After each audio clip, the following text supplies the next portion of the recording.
समय के आरंभ से ही मनुष्य को एक प्रश्न सदा पीड़ा देता है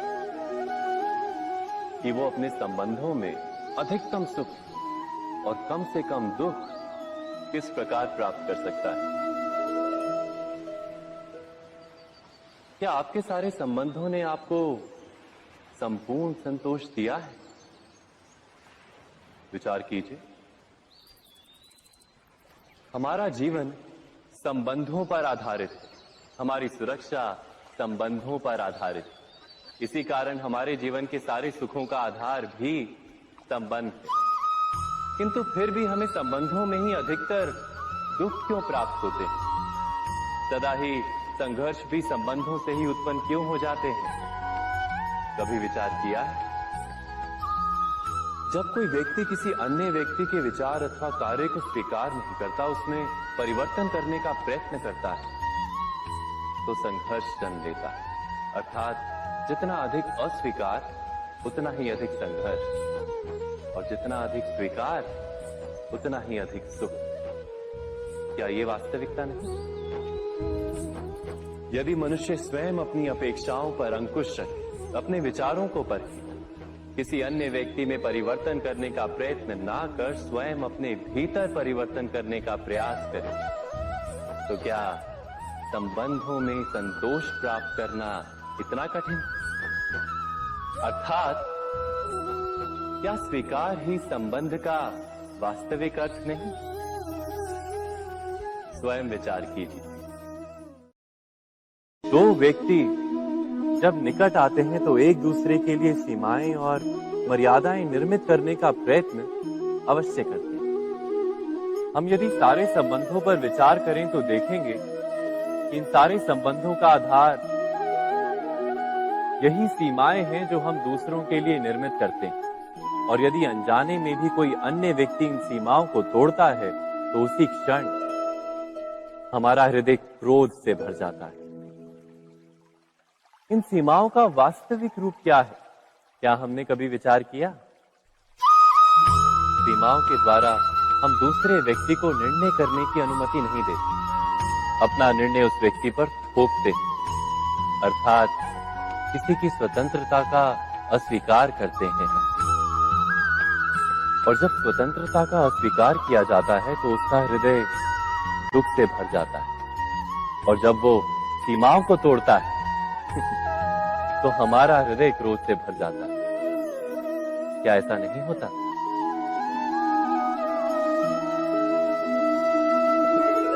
पर यदि एक दूसरे की स्वतंत्रता का सम्मान किया जाए तो किसी मर्यादाओं या सीमाओं की आवश्यकता ही नहीं होती। अर्थात जिस प्रकार स्वीकार किसी संबंध का देह है, क्या वैसे ही स्वतंत्रता किसी संबंध की आत्मा नहीं? स्वयं विचार कीजिए।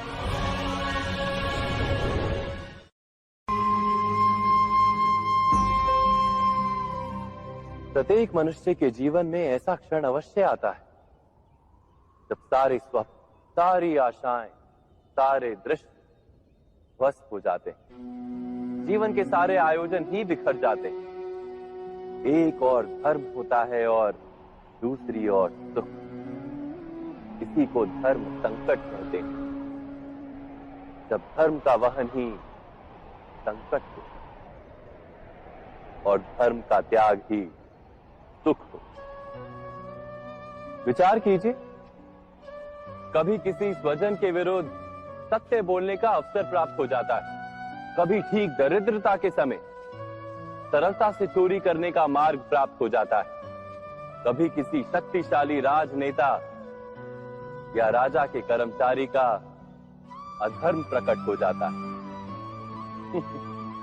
सबके जीवन में ऐसी घटना बनती ही रहती है। अधिकतर लोग ऐसे किसी क्षण को धर्म संकट के रूप में जान ही नहीं पाते। हमें किसी प्रकार के संघर्ष का अनुभव ही नहीं होता। सहजता से सुख की ओर खींचे चले जाते हैं, जैसे मक्खी गुड़ की ओर खींची चली जाती। वास्तव में धर्म संकट का क्षण ईश्वर के निकट जाने का क्षण होता है। यदि हम संघर्षों से भयभीत ना, सुख की ओर आकर्षित ना, अपने धर्म पर दृढ़ रहे, तो ईश्वर का साक्षात्कार दूर नहीं।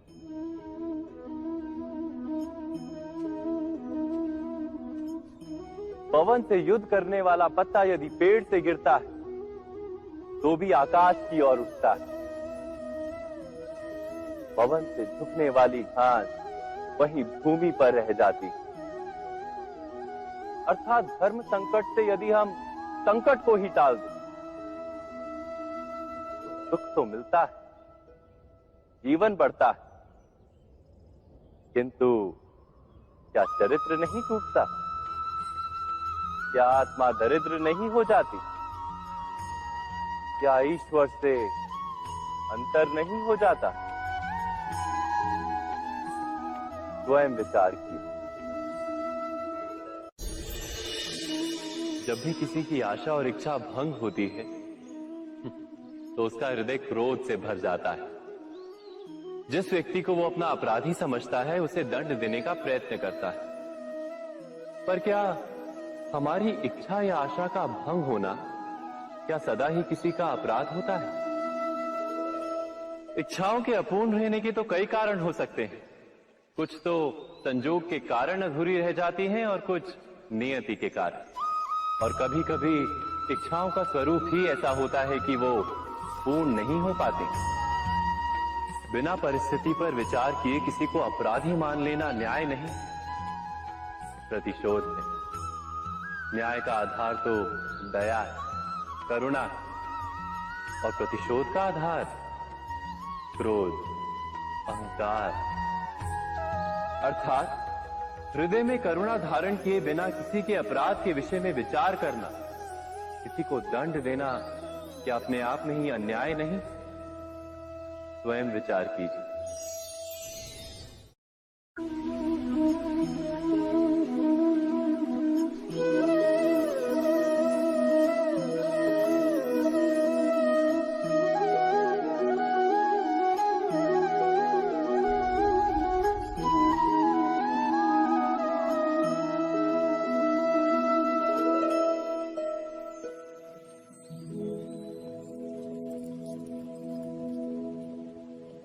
भविष्य के आधार पर सब आज का निर्णय लेना चाहते हैं।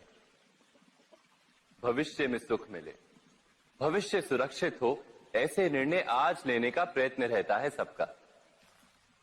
आप अपने जीवन को देखिए, क्या आपके अधिकतर निर्णय के पीछे भविष्य का विचार नहीं होता? और हो भी क्यों ना। अपने जीवन को सरल और सुखमय बनाने का प्रयत्न करने का अधिकार सबका है। पर भविष्य तो कोई नहीं जानता, केवल कल्पना ही की जा सकती है। तो जीवन के सारे महत्वपूर्ण निर्णय कल्पनाओं के आधार पर ही करते हैं हम। क्या निर्णय करने का कोई तीसरा मार्ग हो सकता है? विचार कीजिए। सारे सुखों का आधार धर्म है और वो धर्म मनुष्य के हृदय में बसता है। तो प्रत्येक निर्णय से पूर्व स्वयं अपने हृदय से ये प्रश्न अवश्य पूछ लेना कि ये निर्णय स्वार्थ से जन्मा है या धर्म से। क्या इतना पर्याप्त नहीं? भविष्य के बदले धर्म का विचार करने से क्या भविष्य अधिक सुखपूर्ण नहीं होगा? स्वयं विचार कीजिए।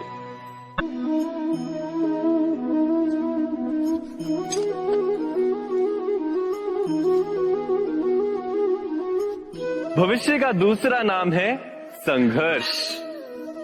हृदय में आज इच्छा होती है और यदि पूर्ण नहीं हो पाती तो हृदय भविष्य की योजना बनाता है।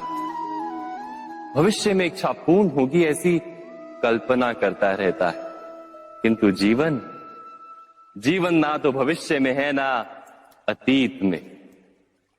जीवन तो इस क्षण का नाम है, अर्थात इस क्षण का अनुभव ही जीवन का अनुभव। पर हम ये जानते हुए भी इतना सा सत्य समझ नहीं पाते। या तो हम बीते हुए समय के स्मरणों को घेर कर बैठे रहते हैं, या फिर आने वाले समय के लिए हम योजनाएं बनाते रहते हैं और जीवन जीवन बीत जाता है। एक सत्य यदि हम हृदय में उतार लें कि ना हम भविष्य देख सकते हैं, ना ही भविष्य निर्मित कर सकते हैं, हम तो केवल धैर्य और साहस के साथ भविष्य को आलिंगन दे सकते हैं, स्वागत कर सकते हैं भविष्य का। तो क्या जीवन का हर पल जीवन से नहीं भर जाएगा? स्वयं विचार कीजिए।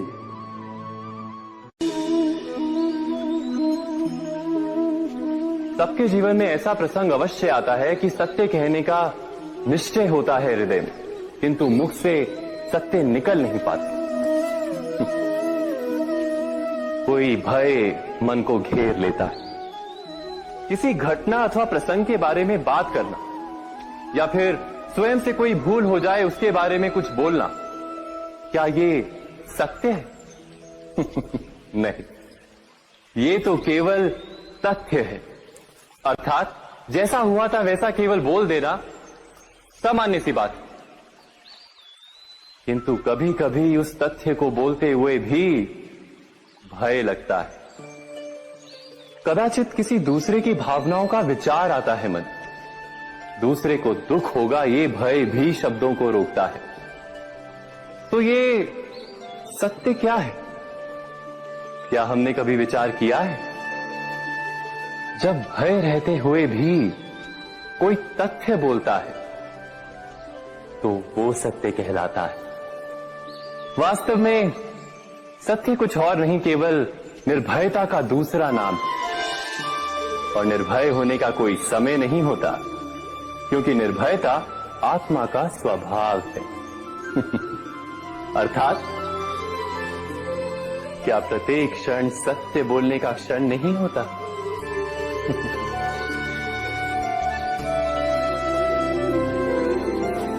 स्वयं विचार कीजिए।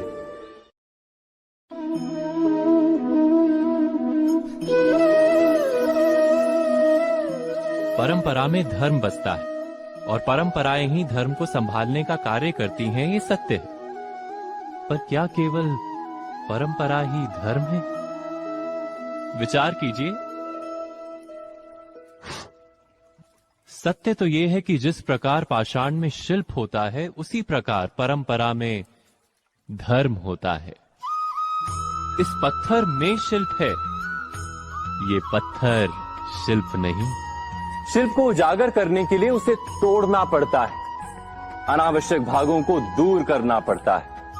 ठीक उसी प्रकार परंपराओं में धर्म ढूंढना पड़ता है। जिस प्रकार इंद्र पूजा की परंपरा को तोड़कर गोवर्धन पूजा का धर्म ना ढूंढा जाता, तो यादवों को उनकी मुक्ति का मार्ग नहीं मिल पाता।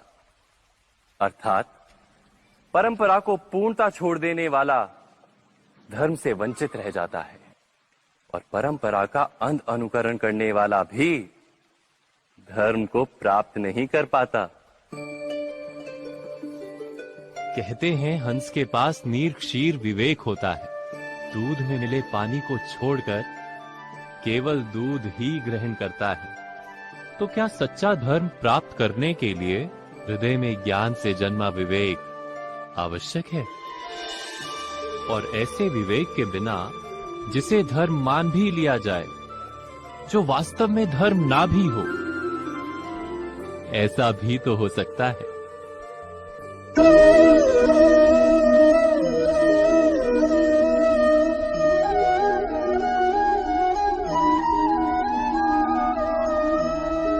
महाभारत का ये युद्ध, महाभारत की ये कथा अनेक सत्यों को प्रस्थापित करती है। महानतम सत्य ये कि अलगपन और भिन्नता ही अधर्म का मूल है, और एकात्मता ही धर्म का आधार है। कैसे? स्वयं विचार कीजिए। मनुष्य का हृदय सुख की आशाओं से, सत्ता और संपत्ति की इच्छाओं से घिरा रहता है सदा। किंतु सामान्य रूप से मनुष्य अपने माता पिता, संतानों, भाई बहन या पत्नी के साथ उचित व्यवहार ही करता है, कोई अन्याय नहीं करता। वो सुख और संपत्ति को समान भागों में बांटकर भोगता है, क्योंकि वो ये जानता है कि उसके सुख का आधार है उसका परिवार, उसके सुख का कारण है उसका परिवार। मनुष्य ये भी जानता है कि उसका सुख समाज से आता है,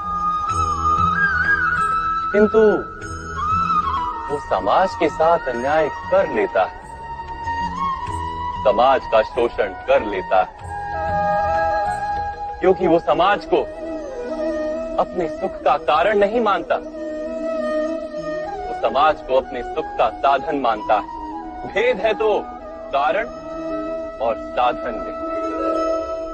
मनुष्य को जब ये बोध हो जाता है कि सारा संसार परमात्मा का ही रूप है, प्रत्येक जीव परमात्मा का ही अंश है, अर्थात कोई पराया नहीं, सब अपने, ये सारा संसार अपना ही है, अपना ही परिवार है, तो क्रोध का कोई कारण ही नहीं रह जाता।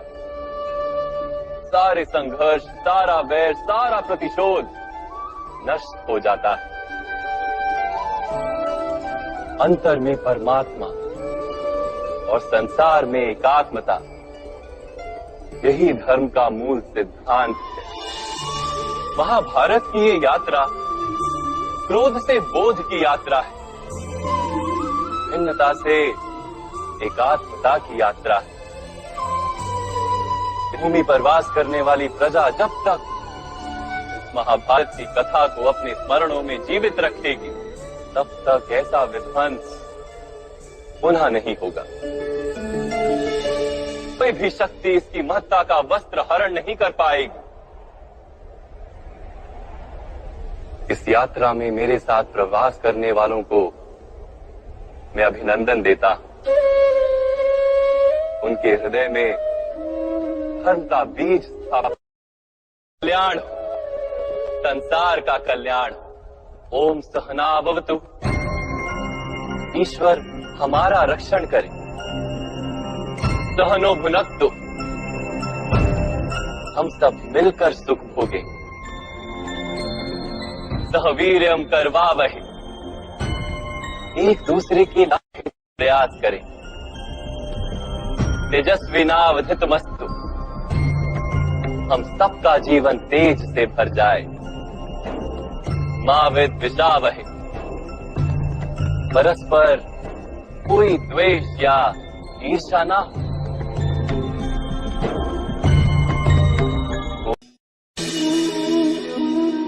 मनुष्य के हृदय में भय का साम्राज्य रहता है सदा।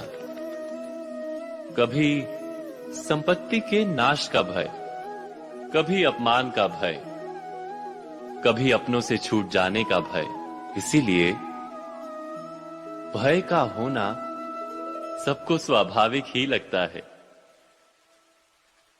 क्या कभी विचार किया है, जो स्थिति अथवा वस्तु भय को जन्म देती है, क्या वहीं से वास्तव में दुख आता है? नहीं, ऐसा तो कोई नियम नहीं। और सबका अनुभव तो ये बताता है कि भय धारण करने से भविष्य के दुख का निवारण नहीं होता। भय केवल आने वाले दुख की कल्पना मात्र ही है। वास्तविकता से इसका कोई संबंध नहीं है। तो क्या ये जानते हुए भी कि भय कुछ और नहीं, केवल कल्पना मात्र ही है, इससे मुक्त होकर निर्भय बन पाना क्या बहुत कठिन है? अवश्य विचार कीजिएगा।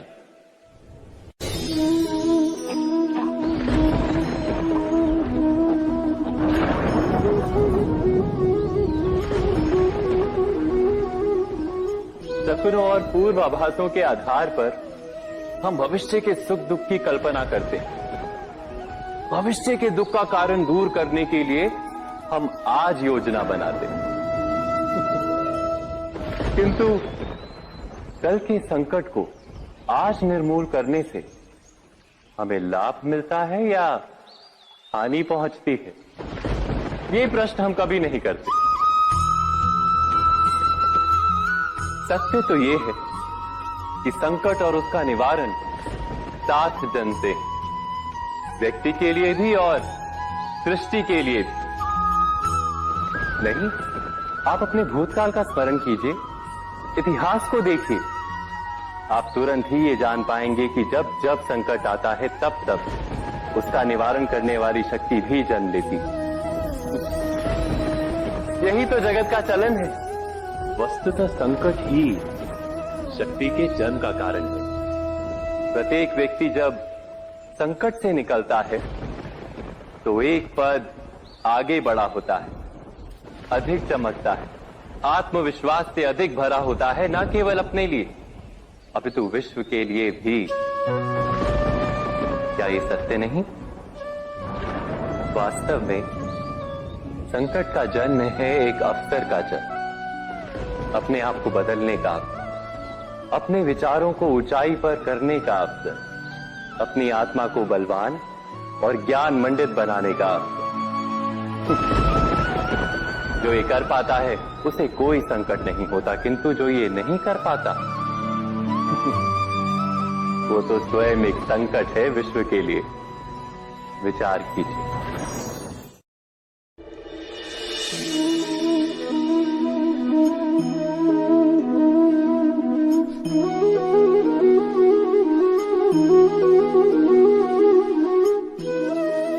जीवन का हर क्षण निर्णय का क्षण होता है।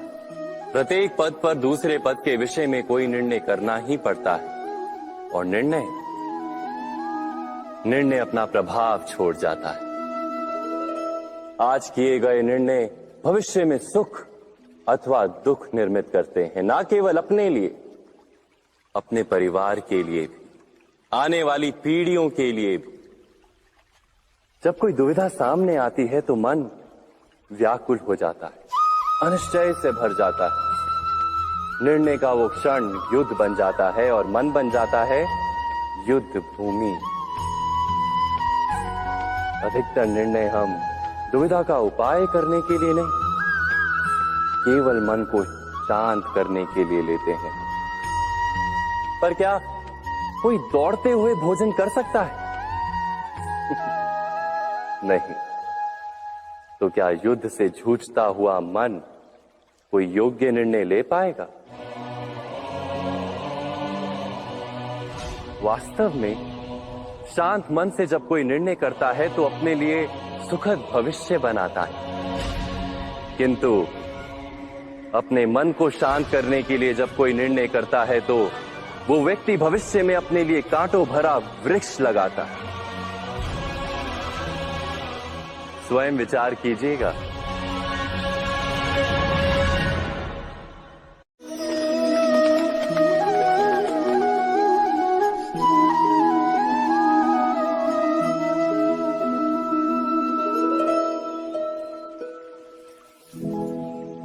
निर्णय के क्षण में हम सदा ही किसी अन्य के सुझाव, सूचना, मंत्रणा या परामर्श को आधार बनाते हैं, और हमारे भविष्य का आधार हमारे आज लिए गए निर्णय के ऊपर होता है। तो क्या हमारा भविष्य किसी अन्य के परामर्श, किसी अन्य के सुझाव का फल है? क्या हमारा संपूर्ण जीवन किसी अन्य की बुद्धि का परिणाम? क्या हमने कभी विचार किया है? सबका अनुभव है कि भिन्न भिन्न लोग एक ही स्थिति में भिन्न भिन्न परामर्श देते हैं। मंदिर में खड़ा भक्त कहता है कि दान करना चाहिए, और चोर कहता है यदि अवसर मिले तो इस मूर्ति के श्रृंगार चुरा। धर्म से भरा हृदय धर्ममय सुझाव देता है, और अधर्म से भरा हृदय अधर्म का परामर्श देता है। धर्म में सुझाव का स्वीकार ही मनुष्य को सुख की ओर ले जाता है, किंतु ऐसे परामर्श का स्वीकार करना तभी संभव होता है जब हृदय में धर्म हो। अर्थात किसी का सुझाव अथवा परामर्श स्वीकार करने से पूर्व स्वयं अपने हृदय में धर्म को स्थापित करना क्या आवश्यक नहीं? स्वयं विचार कीजिए।